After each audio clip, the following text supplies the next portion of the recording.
I spent 6 weeks analyzing spending patterns, and I found one thing that most people don't realize about their money. Your money knows your secrets.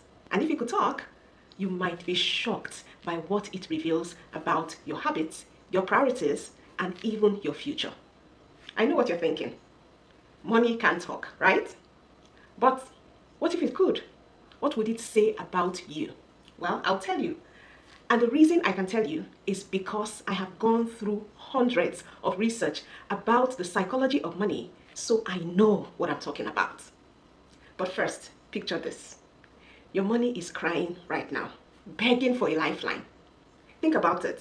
Every card swipe, every impulsive buy, or every treat yourself moment, it's all adding to the tension that your wallet feels and the story that it's dying to scream at you. The secrets your money knows could be holding you back from financial freedom. And in just a few minutes, we're going to uncover what your wallet or your purse really thinks of you, the mistake it sees you making, the fears it has, and how you can finally start listening before it's too late. Trust me, you don't want to miss this. Your money is about to speak. But first, let's give your money a voice. And let me tell you, it's got attitude. Your money is sassy, insightful, and yes, a little judgmental. It's practically shouting that it wants to talk about the psychology of spending, saving, and investing. Your money also wants you to know this, that small changes in how you think about money can lead to huge transformations in your financial habits. And your money is not just guessing. We'll be drawing from fascinating research like the behavioral economics of money management by Kahneman and Tversky and the psychological impact of money by Sheffrin. These studies will help us to unpack how your mindset influences your wallet, and we will give you actionable, evidence-backed tips to start winning with your finances. Are you ready to let your money talk to you? Let's bring your money to life for a moment. Imagine your $20 bill as a person. It's been everywhere: paychecks, coffee shops, savings accounts, and those impulsive buys that you swore were necessary. But right now, it's feeling a little overwhelmed and seriously underappreciated. Here's what a typical $20 bill might say. Hi, I'm your $20 bill. This week, I started as a reward for hours of hard work. But before I could even feel proud, I was spent on a fast food meal. Look, I'm not complaining. Those fries were delicious, but really, you have groceries at home. And now, I'm stuffed in a savings jar, just waiting for you to invest me. I have so much potential, but you don't seem to care. Poor $20 bill. It's sad, frustrated, and wondering if it will ever get to live its best life. Let's be real. Most of us struggle to hold on to money. But why is that? Behavioral economics has some answers. In the behavioral economics of money management by Kahneman and Tversky, they talk about something called present bias. What's that? It's our tendency to focus more on the here and now than the future when we're making decisions. Basically, we're wired to chase instant gratification over long-term rewards, even when it's not the smartest choice. Here's how present bias shows up in real life. 1. Impulse buying. That red pair of shoes, gorgeous, but did you really need them? Imagine if that money had gone into investments or something that grows over time. 2. Debt troubles. According to Richard Taylor in Spending, Saving, and Financial Literacy, there's a link between self-control, financial literacy, and falling into debt.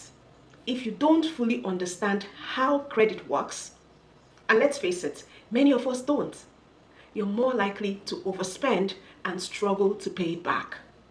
Now, if your $20 bill could talk, here's what it would say. Hey, stop making irrational decisions with me. Automate saving me so that I'm tucked away safely.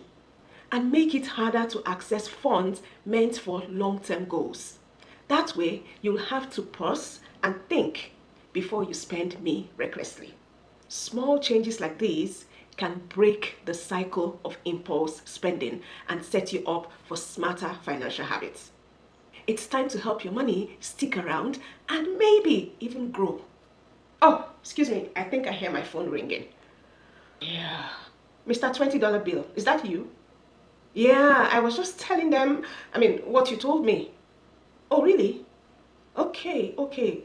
Thanks so much for the reminder. Thanks. Wow, your $20 bill is on fire today. It has more things to tell you about what it thinks of your spending habits. Now, don't shoot the messenger. I'm just here to deliver the truth. Now, here's what it said to me. It said, I get frustrated when you spend me on things that don't align with your values.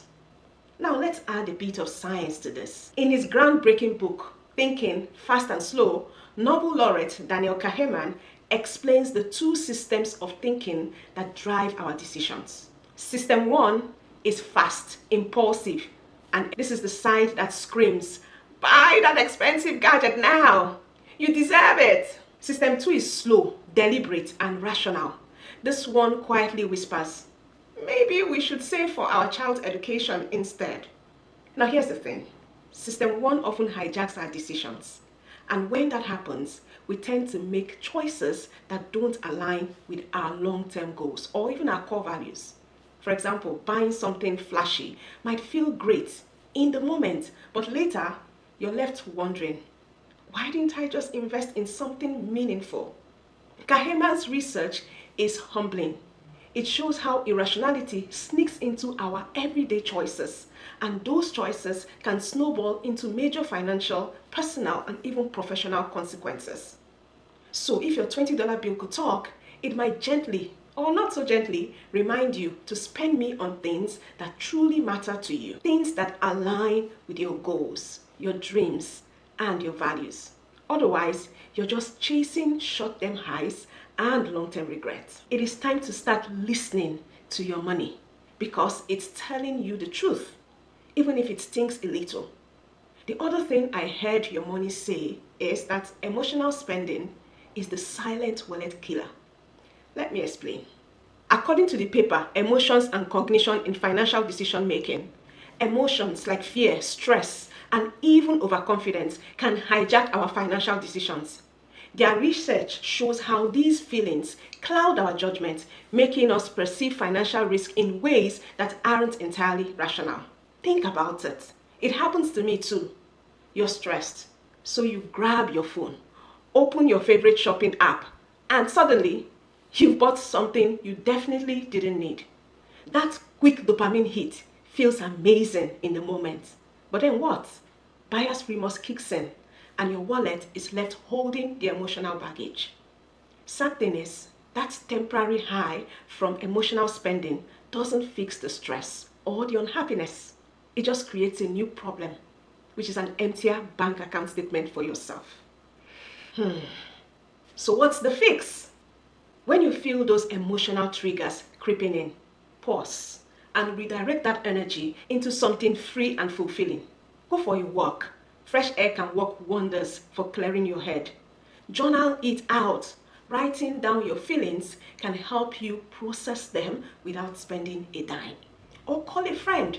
Sometimes venting to someone who gets it is all the therapy that you need. Your wallet will thank you, and you'll feel better knowing that you didn't let emotions dictate your financial decisions. Remember, your $20 bill isn't your therapist. Don't try to buy happiness with it. Now, let's talk about the secrets that money wishes you knew. It turns out your money has got a list of secrets that could completely change how you handle it. And I'm going to talk from the research. Yu Zhang and Swam Chatterjee's study, Financial Well-Being in the United States, the Roles of Financial Literacy and Financial Stress in 2023 reveals a fascinating link. Financial literacy not only improves saving and investing habits, but also reduces stress. Did you know that?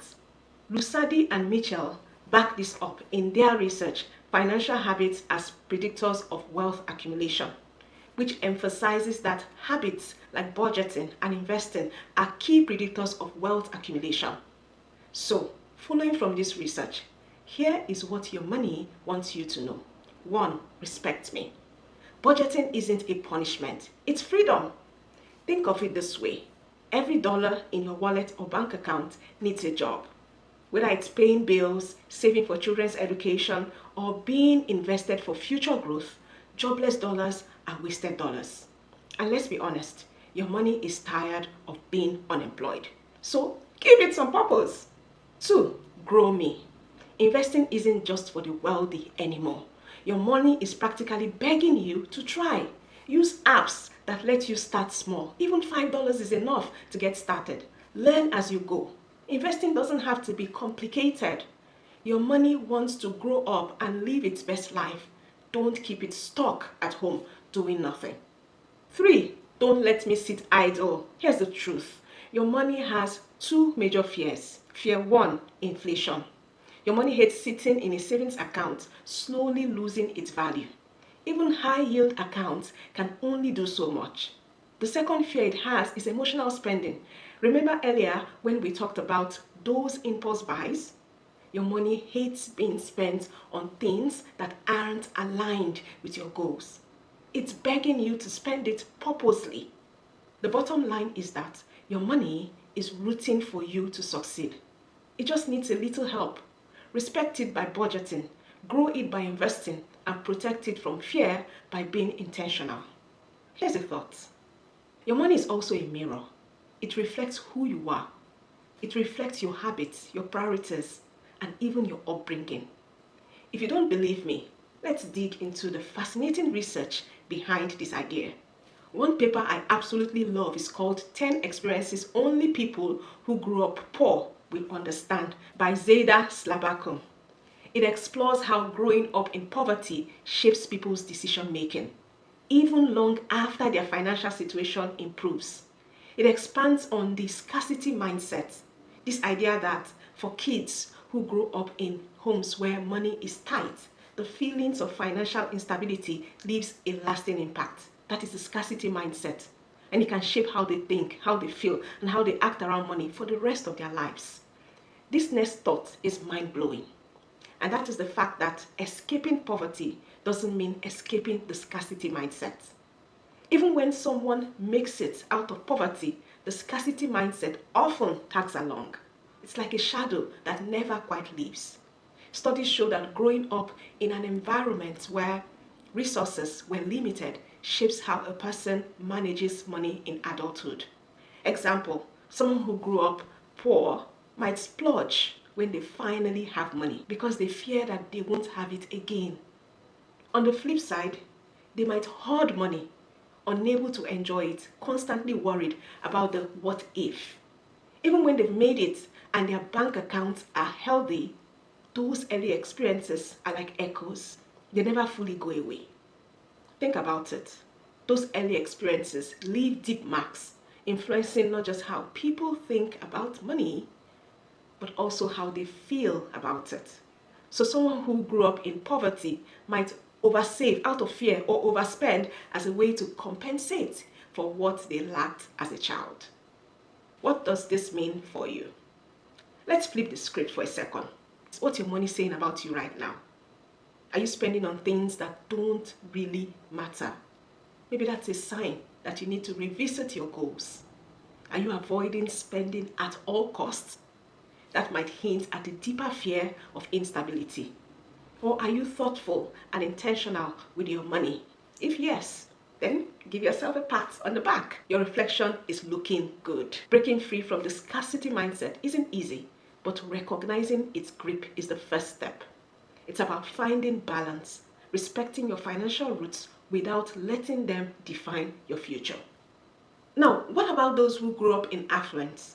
The truth is that having abundance in childhood has its own challenges. Children raised in affluent environments may struggle with self-control when it comes to finances. Psychologists often refer to this as affluenza, a tendency toward impulsivity and an overemphasis on immediate gratification. These children may not fully grasp the value of waiting or working for their desires, which can lead to reckless financial decisions later in life. A fascinating article I came across, How Growing Up With or Without Money Shapes Your Life. highlights that children from wealthy backgrounds are statistically less likely to experience empathy and compassion on average. Of course, this isn't true for everyone, but it's a perspective worth considering. Regardless of whether you grew up with too little money or too much, your relationship with money today is likely influenced by your past. Now, here's what you should reflect on. Think about how your upbringing affects your financial habits today. Do you see patterns that trace back to your childhood? Let's chat about that in the comments. Your insights might help someone else see their own financial habits in a new light. Now, we can't wrap up this discussion without addressing the deep connection between money and our mental health. It's a relationship that your money fully understands and it wants you to appreciate because, let's be honest, it's a big deal. Your emotions, whether fear, guilt, excitement, heavily influence how you handle money. This isn't just a gut feeling, it's backed by science. Scott Rick and George Lowenstein in their paper, The Role of Emotion in Economic Behavior, argue that emotions play a dual role. They guide you toward what you value, but they also push you into irrational or less than ideal decisions. For instance, fear and stress might cause you to avoid opening bills, skip budgeting, or overspend in a moment of panic. Excitement or overconfidence, that's when you start taking unnecessary risk, like buying risky stocks at their peak or splurging on something you don't need. And here's where it gets tricky. Chronic stress creates a cycle of avoidance. You might start ignoring your bills, not checking your bank accounts, or even avoiding conversations about money altogether. It's a slippery slope that only makes the anxiety worse. But the good news is that small steps can break the cycle. Paying off a small debt, setting up an automated savings plan, even just tracking your spending for a week. These little wins boost your confidence and create positive reinforcement, helping you rebuild control over your finances. The key takeaway from this research isn't just that money and mental health are connected. It's that awareness of your emotional state can improve your financial decisions. If you're feeling anxious or stressed, start small. Pay off one bill. Create a simple budget. If you're feeling excited or overly optimistic, slow down. Research your options. Get a second opinion. So, back to you. How do your emotions impact your financial choices? Are you making decisions based on logic or letting stress or excitement call the shots? Let me know in the comments. I would love to hear from you and know your thoughts. So, what did we uncover from our chat with your money today? We now know that money thrives when it's respected, nurtured, and given a clear purpose. Emotional spending, debt traps, and avoiding budgets, these are the real villains that are keeping you stuck in poor money habits. To turn things around, you need to reevaluate your relationship with money because, let's be honest, it's one of the most important relationships you will ever have. When you align your financial habits with your core values, something incredible happens. Your wallet transforms, and so does your life. As the legendary Kahneman and Tversky say, small behavioral changes lead to significant financial outcomes. If your $20 bill could talk, what other secrets do you think that it would spill about you? Let me know in the comments. I'm so curious to hear. And while we've just listened to what money does want you to know, there's a lot of money advice out there that you should absolutely ignore. This video here dives into the top 25 pieces of money advice that I think you must completely ignore. Don't miss it. I'll see you in the next one.